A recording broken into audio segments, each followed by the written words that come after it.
Welcome to Open Studio, where we put a spotlight on the arts, artists, and issues in the cultural community. I'm Tom Musgrave.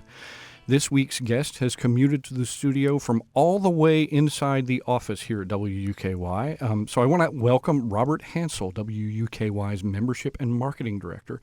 And among his portfolio of duties here at the station is recruiting for the WUKY Gallery here at the station offices on Spur Road. So hi, Robert. Welcome.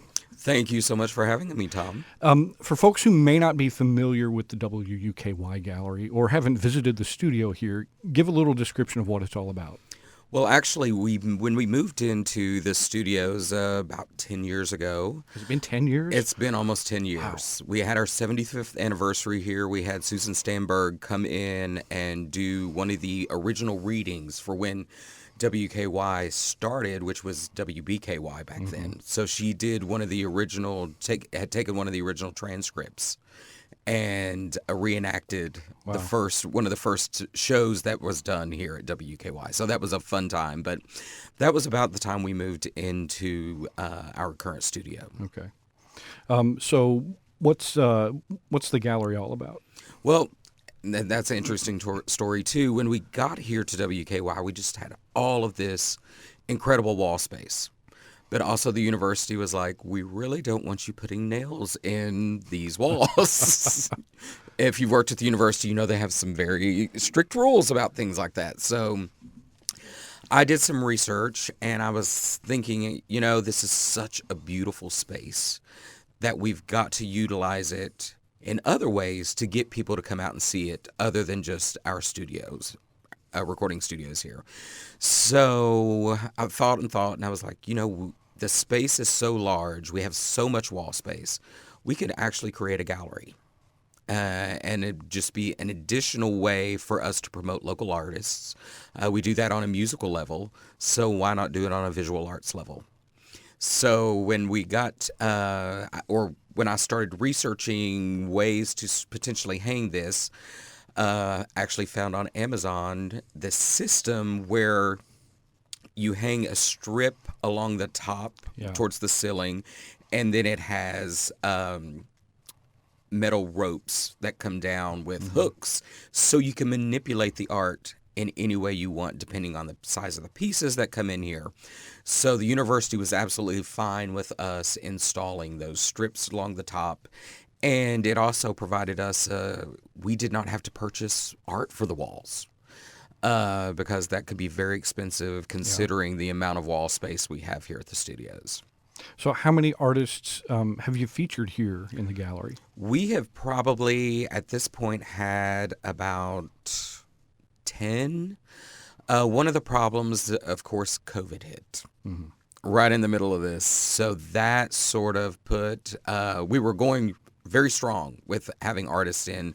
And just a few of the artists we had here, the first artist we had was Tater Knob Pottery with Sarah Colbreth and Jeff Ing. And they've been so generous with the station, and they really know how to put on a show. So that was our first experience with a gallery opening, and it was amazing. And they made it look so easy, and we continued on. We had artists like Julie Quick, Robert Pingue, the Urban Art Gallery was here, Creative Camera Club, and Libby Falk Jones are just a few of the artists we've had, and the spectrum of art that they've had here has been amazing. We've had abstract artists, we've had portrait artists, we've had sort of like cartoon comic strip artists. So we love a wide array of the arts that come in here. So that's what you're looking for, a broad array of stuff that maybe people haven't seen before. Exactly. And we were so disappointed when COVID hit because we actually had a group scheduled to come in that did textile art, which is something we had not had and we still haven't had. They also had a lot of sculpture work. Arturo Sandoval is a member of that group from the University of Kentucky.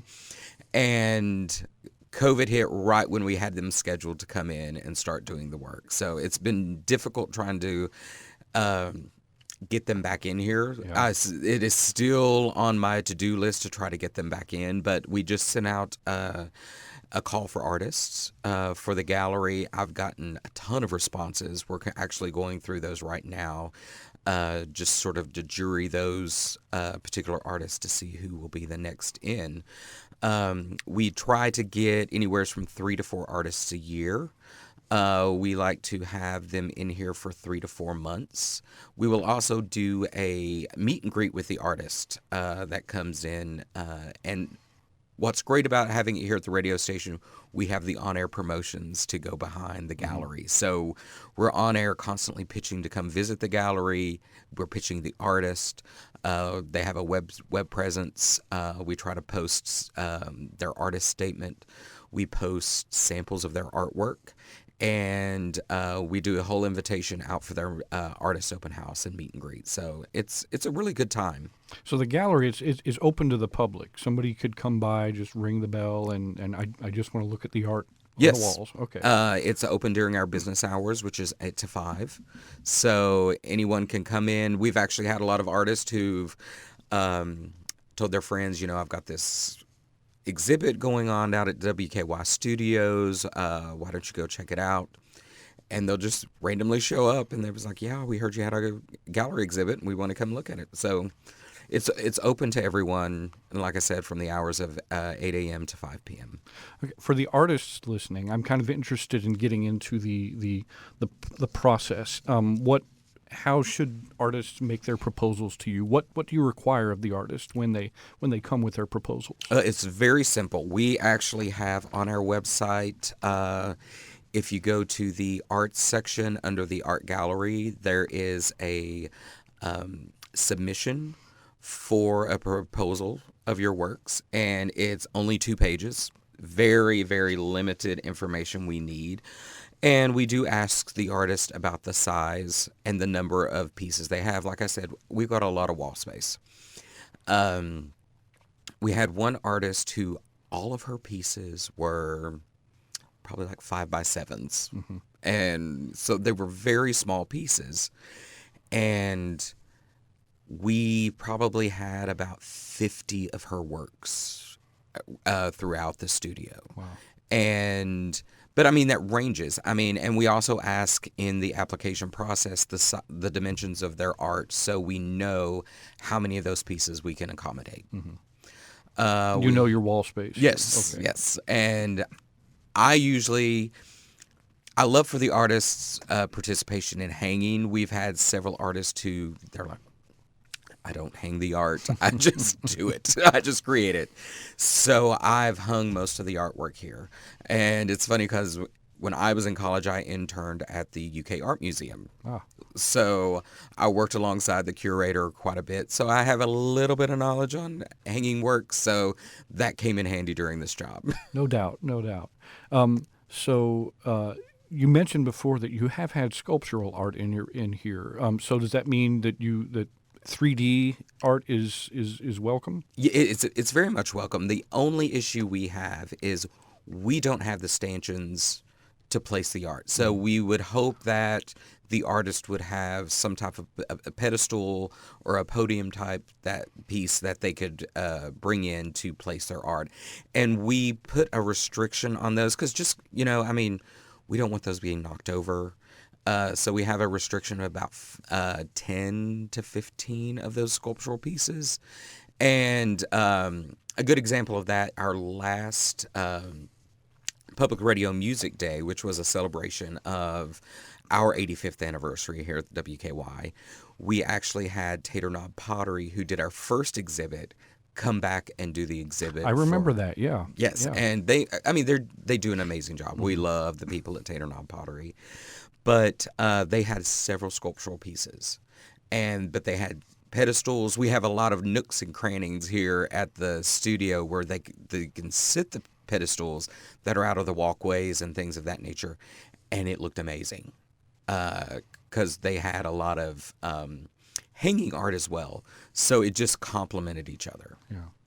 I remember that. I remember the event and the array of art that was there. And I was talking to some of the folks from Tater Knob, and Artists are fun to talk to anyway. Yes. You can get sucked into a conversation and an Oh, hour's definitely. passed. So, what has been the reaction to the gallery here from the public and from the artists?